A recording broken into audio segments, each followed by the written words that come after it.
بسم اللہ الرحمن الرحیم۔ السلام علیکم دوستو۔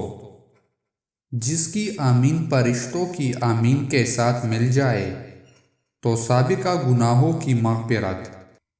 جناب رسول اللہ صلی اللہ علیہ وآلہ وسلم نے ارشاد فرمایا، جب تم میں سے کوئی سورۃ فاتحہ کے آخر میں آمین کہتا ہے تو اسی وقت فرشتے آسمان پر آمین کہتے ہیں۔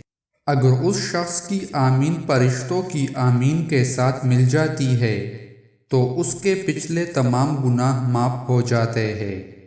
جس کی تمہید فرشتوں کی تمہید سے مل جائے تو گزشتہ گناہوں کی مغفرت۔ جناب رسول اللہ صلی اللہ علیہ وآلہ وسلم نے ارشاد فرمایا، جب امام رکوع سے اٹھتے ہوئے سمع اللہ لمن حمدہ کہے تو تم اللہم ربنا لک الحمد کہو۔ جس کا یہ کہنا فرشتوں کے کہنے کے ساتھ مل جاتا ہے اس کے پچھلے سارے گناہ معاف ہو جاتے ہیں۔